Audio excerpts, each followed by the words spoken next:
ठीक है दोस्तों, मैं हैरिस सुल्तान हूँ। एक ब्रिटिश बेघर व्यक्ति की मौत प्रवासी होटल के गेट पर हुई है। एक प्रवासी होटल? अगर आप अवैध प्रवासी हैं, देश के कानून तोड़ते हैं, यहाँ अवैध आते हैं, आपको अच्छा कमरा, पॉकेट मनी और दिन में 3 गरम खाने मिल सकते हैं। अगर आप ब्रिटिश हैं, देश में जन्मे पले हैं, पूर्व सैनिक हैं, देश की सेवा की है, फिर भी ठंड में होटल की सीढ़ियों पर मर सकते हैं। इसे देखिए। हम यहाँ पहुंचे हैं और एक आदमी दरवाजे पर मर गया है जिसे पुलिस पुनर्जीवित करने की कोशिश कर रही है। आपको कहना चाहिए अब पुलिस उनके साथ है। मैं कैमरे पर ज्यादा नहीं दिखाऊंगा दोस्तों, क्योंकि मुझे बस थोड़ी प्राइवेसी चाहिए। डर्बी मिडलैंड होटल, वो बार बार जीवित होता काला आदमी, और हमारे पास एम्बुलेंस एयरलॉक है। क्या आप जानना चाहते हैं होटल में क्या हो रहा है? देखें डर्बी मिडलैंड होटल। सूडानी नागरिक उमर मोहम्मद, जो अवैध है, ने चैनल पार करने की यात्रा और होटल में पैसे फेंकते हुए खुद को फिल्माया। वही है वो। देखिए, वह पैसे दिखा रहा है। यह उसे दिया गया एक मुफ्त कमरा है, जबकि आम ब्रिटिश लोग सड़कों पर मर रहे हैं। मैं तुम्हें जाते हुए देखूंगा। चलो नीचे चलते हैं, आओ फिर। इस तरफ। मुझ पर हाथ मत लगाओ। अगर तुम मुझे धक्का दे रहे हो तो ऐसा मत करो। कृपया यहाँ से उस तरफ चले जाओ। ऐसे लोग जो एहसान फरामोश हैं, दिन में 3 बार खाना और एक कमरा मिलने पर भी शुक्रगुजार नहीं हैं। जब आम ब्रिटिश लोग सड़कों पर मर रहे हैं, ये जोकरों की दुनिया है। यकीन करना मुश्किल है। जाओ फिर इन सारी साइकिलों को देखो देखो। लो देखो, प्रवासी डिलीवरी ड्राइवर ब्रिटेन की शरण प्रणाली का मजाक उड़ा रहा है। सूडानी नागरिक जिसने एफिल टावर के पास फोटो ली थी, यूके में अवैध रूप से पैसे कमाने का घमंड करता है और टैक्स पेयर्स के पैसों से चलने वाले होटलों में खुलेआम पैसे उड़ाता है। मैं ऐसे ही बोल सकता हूं। आपको क्या मिल रहा है? यह है मैनचेस्टर। यहां एक भी ब्रिटिश नहीं दिख रहा। शायद यहाँ कुछ ब्रिटिश हों, लेकिन ज़्यादातर लोग यहाँ के मूल निवासी ब्रिटिश नहीं हैं और ये लोग हंगामा कर रहे हैं। क्या आप यही भविष्य चाहते हैं? ये कैसे अच्छा हो सकता है? कोई कैसे चाहेगा कि उनका देश ऐसे गंदे गड्ढों में बदल जाए? बहुत गुस्से में हैं। तो ये लोग क्या करते हैं जब कुछ करने को नहीं होता? जब इन्हें खाना और रहने की जगह मिलती है, तो ये लोग आधी रात को बाहर जाकर ब्रिटिश लड़कियों को परेशान करते हैं। वो मेरी तरफ आ रहा है, सच में मेरी तरफ आ रहा है। वो डरी है। आदमी उसकी ओर आ रहा है। देखो वो क्या पूछेगा। हाय। हाय, अगर ये वीडियो है। शायद ठीक है। क्या तुम मुझे जानना चाहती हो? मेरा नंबर ले लो। मुझे पता है तुम डरी हुई हो। क्या मैंने तुम्हारा नंबर लिया? नहीं धन्यवाद। वो भाग्यशाली थी। बातचीत टकराव वाली थी पर नुकसान रहित रही। लेकिन उस 12 साल की लड़की का क्या, जिसे 2 अफगान पुरुषों ने बेरहमी से बलात्कार किया? असल में जब वे समूह में होते हैं, जब वे एक से अधिक होते हैं, तो वे और भी ज्यादा बेहिचक हो जाते हैं। मुझे एक भविष्यवाणी करने दीजिए। यूके में करीब 1.2 से 1.5 मिलियन अवैध प्रवासी हैं। अगला आम चुनाव 2029 तक नहीं है, तो 2028 तक कीयोस्टामा इन सभी अवैध प्रवासियों को नागरिक बना देंगे। मैं यह भविष्यवाणी करने से बचता, भले ही मुझे लगता था कि वे ऐसा कर सकते हैं, लेकिन मैं सोचता था शायद वे ऐसा नहीं कर पाएंगे। लेकिन उन्होंने अभी अभी स्पेन में ऐसा कर दिया है। ये हैं पेद्रो सांचेज, स्पेन के प्रधानमंत्री। उन्होंने अभी अभी 5 लाख अवैध प्रवासियों को सिर्फ इसलिए वैध कर दिया है ताकि उनके वोट हासिल कर सकें, ताकि स्पेनिश लोकतंत्र का मजाक बना सकें। अगर आप सोचते हैं कि वे ब्रिटेन या ऑस्ट्रेलिया में ऐसा नहीं करेंगे, तो वे अमेरिका में भी कोशिश करते हैं। ध्यान दें, वहां वोट देने के लिए पहचान पत्र जरूरी नहीं, कोई भी वोट डाल सकता है। वामपंथी जानते हैं कि वे हार रहे हैं, इसलिए यह उनका तरीका है नए वोट हासिल करने का। उन्हें सुनिए। हाँ, मेरे देश ने 5 लाख अवैध प्रवासियों के लिए नियमितीकरण का रास्ता खोला है। 5 लाख अवैध प्रवासियों को स्पेनिश नागरिकता दी गई है। 5 लाख लोग जो हमारे साथ रहते हैं, बाजार, बस, स्कूल, माता पिता की देखभाल या खेतों में काम करते हैं। जिन्होंने देश की तरक्की में योगदान दिया, वे लोग पहले से यहाँ और हमारी जिंदगी का हिस्सा हैं। कुछ लोग कहते हैं हम आगे निकल गए हैं, धारा के खिलाफ हैं, लेकिन मैं आपसे पूछना चाहता हूँ, क्या ये वही लोग हैं जिन्हें आप स्क्रीन पर देख रहे हैं? यही लोग स्पेनिश नागरिक बनने वाले हैं, ये काम कर रहे हैं, समाज की सेवा कर रहे हैं। हाँ, ये वही लोग हैं। अधिकारों की मान्यता कब से कट्टरपंथ बन गई? हमदर्दी कब से कोई असाधारण चीज बन गई? आत्मघाती हमदर्दी अब साजिशी सिद्धांत नहीं रही। जिन देशों ने तीसरी दुनिया से बड़ी तादाद में लोगों को लिया है, वे वेलफेयर पर निर्भर हो गए हैं। हर एक देश, जहां भी आप देखें, हर एक देश कम गुणवत्ता वाले प्रवासियों को तीसरी दुनिया से विकसित देशों में लाने का कोई फायदा नहीं। जापान सही है।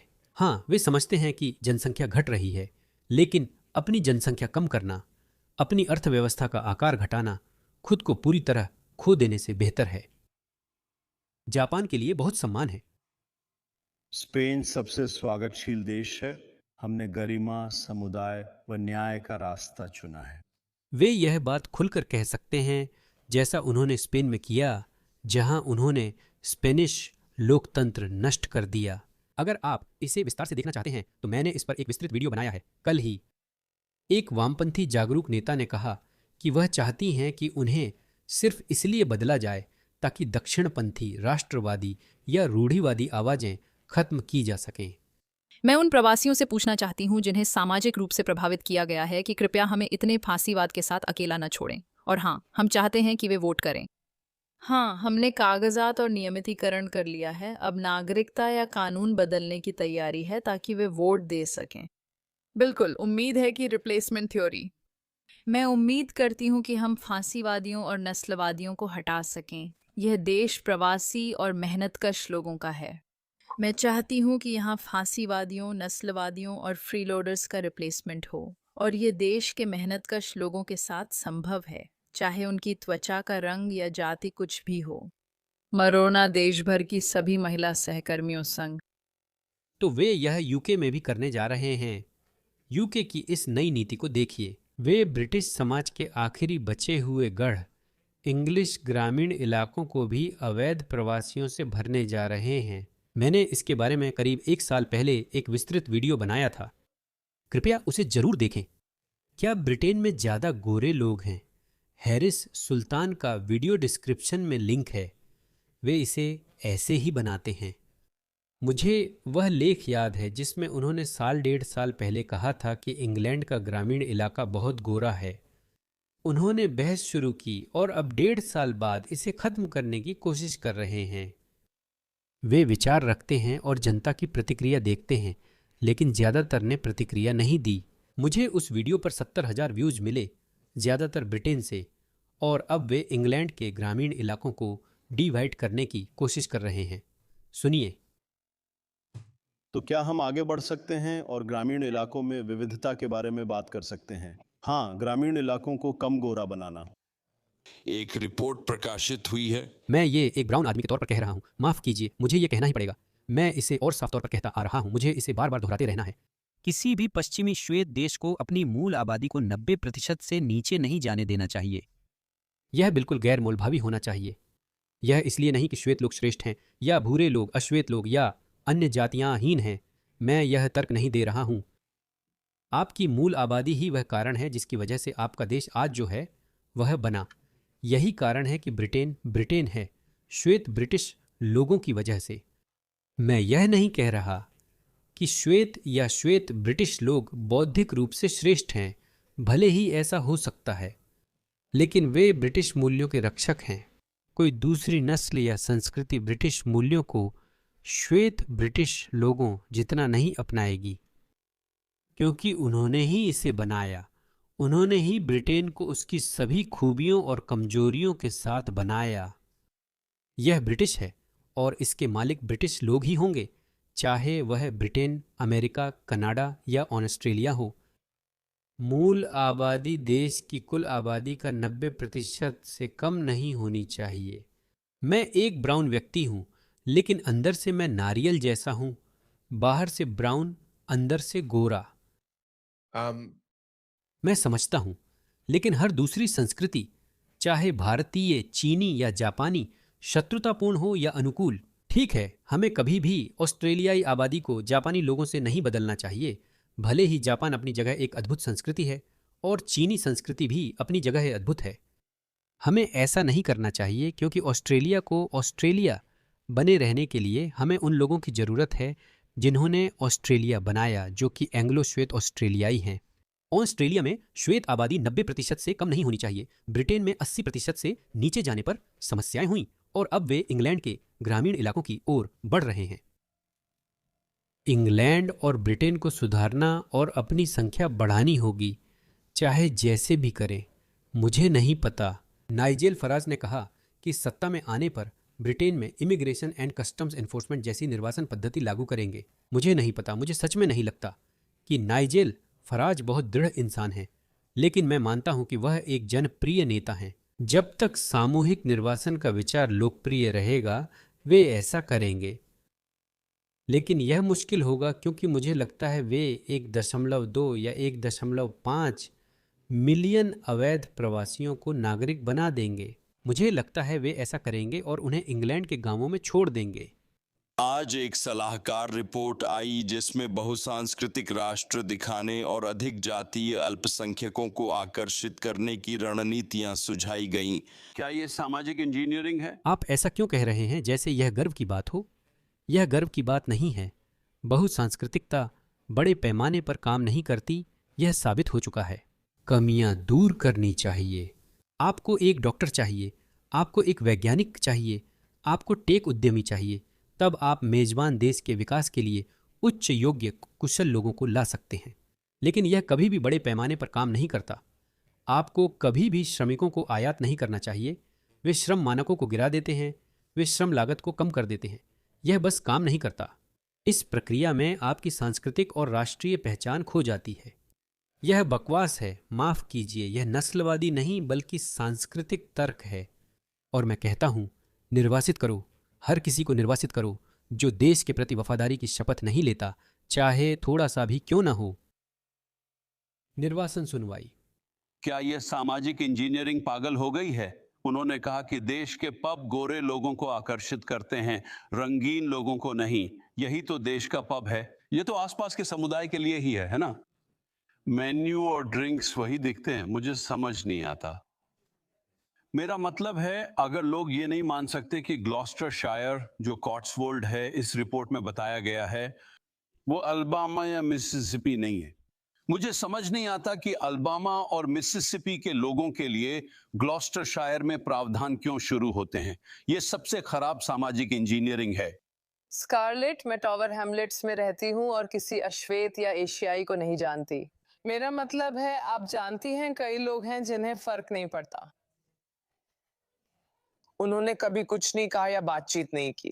आप जानती हैं क्या, ये वाकई में बहुत दिलचस्प बात है। असल में ये सच है कि मुसलमान या ये अवैध प्रवासी, उन्होंने ये वेलफेयर कभी नहीं मांगा। मेरा मतलब है, क्या आपको प्रवासियों का ऐसा कोई विरोध याद है जिसमें यूनिवर्सल क्रेडिट या सेंट्रलिंक पेमेंट की मांग की गई हो? ऑस्ट्रेलिया में सेंट्रलिंक पेमेंट है, लेकिन किसी ने इसकी मांग नहीं की। हाँ, जब आप उन्हें दे देते हैं कि देखो तुम्हें हर 15 दिन में $1200 मिलेंगे, तो हाँ ठीक है, मैं ले लूँगा। आप उन्हें दें तो वे ले लेंगे, पर असल में कोई मांग नहीं करता, अमेरिका में भी नहीं। मुझे नहीं लगता कि इन अवैध प्रवासियों में से कोई भी वास्तव में इनकी मांग करता है। मेडिकेयर या जो भी अमेरिका में है, कोई भी इसकी मांग नहीं करता। यही वामपंथी लोग ये सब करते हैं। अपने उच्च आदर्शों के कारण जरूरतमंदों का ख्याल रखते हैं, भले ही वे मांग न करें। मैं कॉट्सवोल्ड्स जाना चाहती हूँ, पर लगता है काली होने के कारण नहीं जा सकती। मैं यूके में कई जगह घूम चुका हूँ। बहुत ही खूबसूरत देश है, मुझे वहाँ का देहात बहुत पसंद आया। मैं शेक्सपियर गांव गया हूँ, मैं कैंटरबेरी गया हूँ, मैं बहुत सारी जगहों पर गया हूँ। वहाँ बहुत खूबसूरत और मुस्कुराते हुए लोग मिलते हैं, जो आपको देखकर सच में मुस्कुराते हैं, जो आमतौर पर नहीं होता। लंदन में ईस्ट लंदन से होकर चलिए, टावर हैमलेट से होकर चलिए, इल्फोर्ड या उन जैसी किसी भी खराब जगह से होकर चलिए, वहाँ आपको बहुत गुस्से वाले चेहरे दिखेंगे। जब आप इंग्लैंड के ग्रामीण इलाकों से गुजरते हैं तो वहाँ बहुत खूबसूरत है। हर कोई आपको देखकर मुस्कुराता है, हर कोई कहता है अरे मुझे बहुत अच्छा लगता है। ऑस्ट्रेलिया पहले ऐसा ही हुआ करता था। खैर छोड़ो इसे। तो वीडियो लंबा हो रहा है लेकिन ये जरूर होगा। दोस्तों, स्पेन में कुछ असामान्य नहीं हुआ, ये बस पहला कदम था। उन्होंने अब ये कर लिया है। अब वे ऑस्ट्रेलिया, यूके और अमेरिका समेत हर जगह ऐसा ही करेंगे। ट्रंप के जाने के बाद अमेरिकियों, ये लापरवाही का समय नहीं है। मुझे पता है आपको लग सकता है कि आप बेहतर कर रहे हैं। शुक्र है आपके पास ट्रंप हैं। बाकी सब ध्यान भटकाने वाली बातें हैं, जैसे जेफरी एपस्टीन। एक बार ट्रंप गए तो आप भी उसी नाव में होंगे। हम सब फंसे हुए हैं। यही वजह है कि जब वे अपने प्लान पर काम कर रहे हैं, हमें भी अपने प्लान पर काम करना होगा, जो है एक जैसी सोच रखने वाली आवाजों को एकजुट करना। एक्स पर जाएं और सक्रिय रहें। वे देख रहे हैं कि उनकी पकड़ ढीली हो रही है और लेफ्ट हर जगह कमजोर हो रहा है। इसलिए तीसरी दुनिया के वोटरों को लाना ही वोट वापस पाने का तरीका है। वे ऑस्ट्रेलिया में भी बिल्कुल वही कर रहे हैं। यह एक देखी गई घटना है।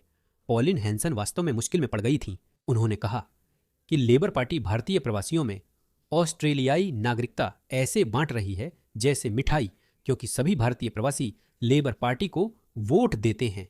इसलिए वे यह जानबूझकर कर रहे हैं। अमेरिका में डेमोक्रेट्स भी यही कर रहे थे।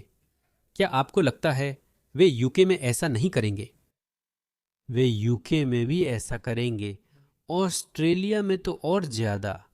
हम सब फंसेंगे जब तक आप एक्स पर नहीं आते। कृपया, हमें और आवाजों की जरूरत है।